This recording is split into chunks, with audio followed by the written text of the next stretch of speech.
Saya siap untuk diklarifikasi, dikonfrontir ataupun diperiksa, dan apabila tidak terbukti, pada akhirnya berarti berita itu adalah hoax.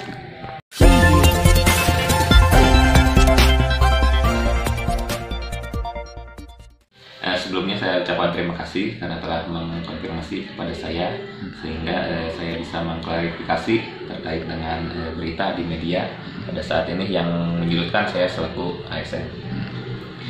Pertama, untuk kronologi kejadian, saya mendapatkan surat undangan untuk klarifikasi dari Bawaslu Kabupaten Bandung melalui Panwascam.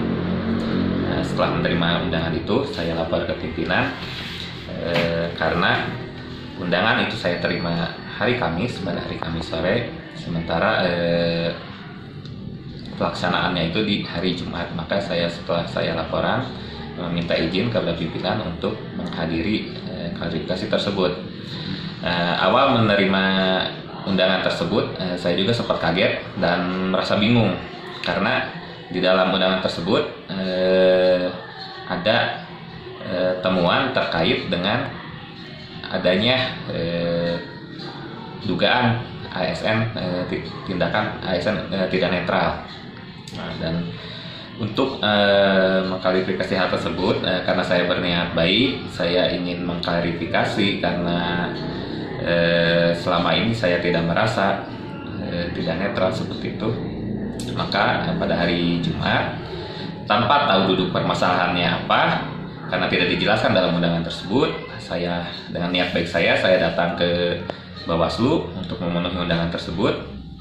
Sehingga setelah saya datang, baru dijelaskan apa duduk permasalahannya.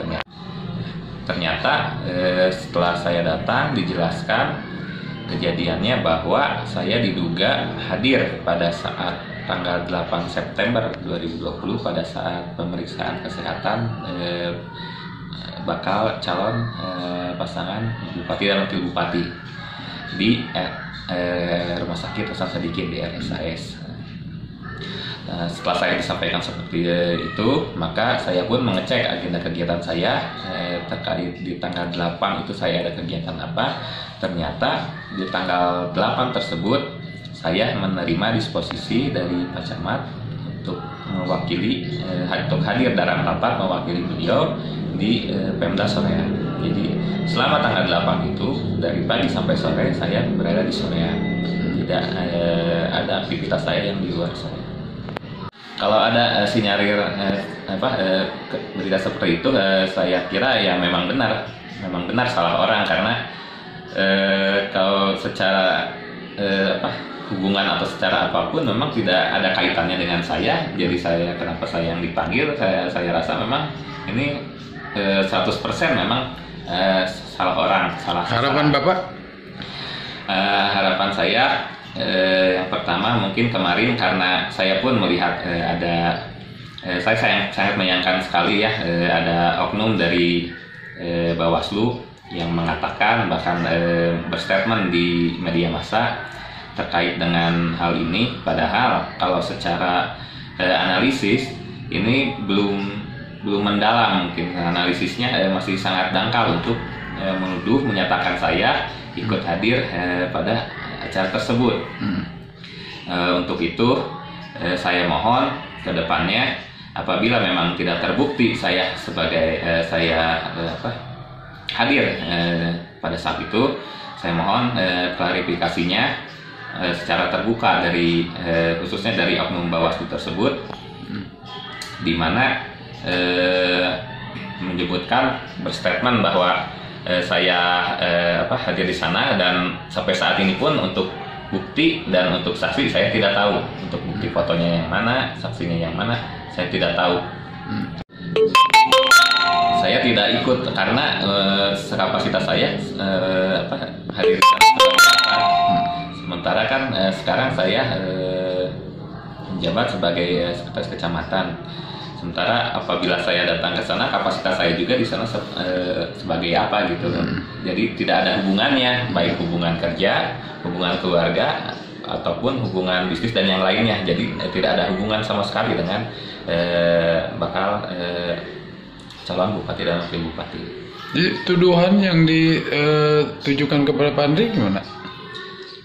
Saya pun merasa bingung karena pada saat itu, pada saat saya mengklarifikasi hal tersebut, dari pihak Bawaslu menyatakan ada saksi dan ada bukti foto.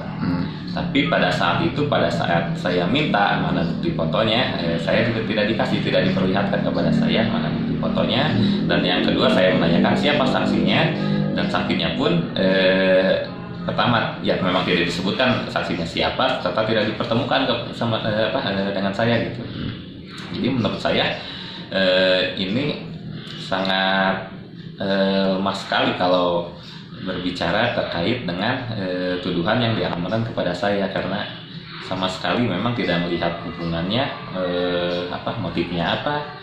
Jadi yang saya rasakan memang waktu itu saya juga merasa bingung kenapa jadi saya yang dipanggil gitu, karena memang sama sekali ini kalau terkait dengan kejadian tersebut memang tidak ada hubungannya dengan saya, kenapa saya yang dipanggil seperti itu Pak. Saya siap untuk diklarifikasi, dikonfrontir ataupun diperiksa, dan apabila tidak terbukti, pada akhirnya berarti berita itu adalah hoax. Memang itu sudah seharusnya secara prosedur memang ASN itu di bawah BKPSDM. Jadi tidak, saya pun sempat kecewa dengan statement dari oknum Bawaslu yang menyatakan tidak mau untuk konfirmasi ke BKPSDM karena saya pernah menjabat sebagai Kasubit di BKPSDM.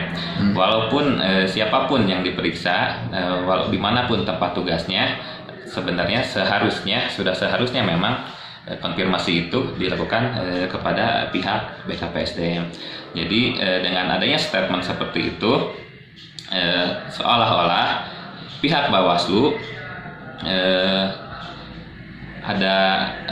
seolah-olah menuduh pihak BKPSDM untuk melindungi seluruh ASN dari dugaan netralitas.